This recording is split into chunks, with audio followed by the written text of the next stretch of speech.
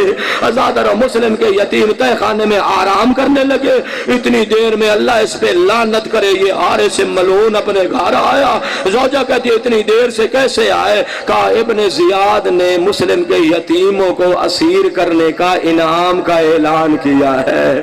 میں یتیموں کو ڈھونڈتا رہا ہوں. کہا روز قیامت محمد کو کیا چہرہ دکھاؤ گے؟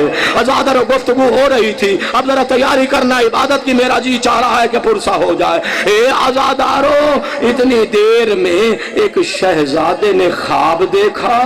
نانا رسول اللہ ہے, دادا علی ہے, بابا مسلم ہے. آزادارو ایک مرتبہ رسول اللہ نے پوچھا مسلم اپنے شہزادوں کو کہاں چھوڑ آئے ہو؟ اجرکم اللہ. کہا مسلم تیرے شہزادے کہاں رہ گئے؟ دوسرے بچے نے بھی یہی خواب دیکھا, شہزادے دوسرے نے بھی یہی خواب دیکھا. بھائی کو بیدار کیا, اٹھے, بڑے نے چھوٹے کو, چھوٹے نے بڑے کو خواب سنایا. آزادارو یقین ہو گیا یہ زندگی کی آخری رات آ گئی. اولاد والوں کے لیے مسائل پڑھنے والا ہوں, یقین ہو گیا یہ زندگی کی آخری رات آ گئی. دونوں بھائیوں نے بازو بڑھائے, ایک دوسرے کو گلے میں لگا کر آزادارو اونچی آواز میں شہزادوں نے رونا شروع کیا. اس حارث کے کانوں پر شہزادوں کے رونے کی آواز آئی جیسے علماء پڑھتے ہیں. آزادارو یہ تہ خانے کی طرف بڑھنے لگا. کنیز خدا دوڑ کے آئی, میرے مہمانوں کے قریب نہ جانا. اجرکم اللہ, اجرکم اللہ. جو رونے کے عادی ہو میں ذرا ٹھہر جاتا ہوں. کہا میرے مہمانوں کے قریب نہ جانا. آزادارو ہاں دعائیاں دیتی رہی, یہ میرے مہمان ہیں, یہ مسلم کے یتیم ہیں. اجرکم اللہ. ہاں دعائیاں دیتی رہی, یہ بڑھتا گیا. کنیز خدا نے آگے بڑھ کر نا آزادارو تہ خانے کا چراغ بجھا لیا. اب ماحول کیسا تھا؟ بچے رو رہے تھے, یہ بڑھ رہا تھا. کنیز خدا کا بدن کانپ رہا تھا. ارباب مقاتل نے لکھا دیوار کا سہارا لیتے لیتے نا یہ اس جگہ پر پہنچا جہاں بچے ایک دوسرے کو گلے لگا کر رو رہے تھے. آزادارو اس نے جا کر یتیم کی زلفوں میں ہاتھ ڈالا, تماچا مارا, بچہ زمین پہ گر گیا. آزادارو زلفوں سے پکڑ کر گھسیٹ کے لا کر ستون سے باندھ دیا.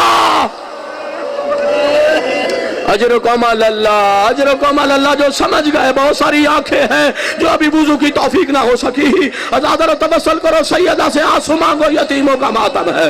اے آزادارو گھسیٹ کے لے آیا, ستون سے باندھ دیا. آزادارو خود بستر آرام پر, مسلم کے یتیم ساری رات ستون سے بندھے رہے. اجرکم اللہ. مسلم کے یتیم ساری رات ستون سے بندھے رہے. جب صبح ہوئی نا آزادارو اس شکی نے اپنے غلام کو بلایا. غلام کو بلا کر کہتا ہے انہیں نہر کے کنارے لے جاؤ اور دریا کے کنارے لے جا کے ان کو قتل کر دو اور سر میرے پاس لے کے آؤ. غلام کہتا ہے اجرکم اللہ. غلام کہتا ہے میں ایسا نہیں کر سکتا. غلام نے انکار کر دیا. بیٹے کو بلایا, بیٹے نے بھی انکار کر دیا. اب یہاں سے ذرا مصائب کی تیاری کرنا. آزادارو جہنم جس کا مقدر بن چکی تھی, آزادارو ستون سے یتیموں کو چھوڑ کے دریا کی طرف چلنے لگا.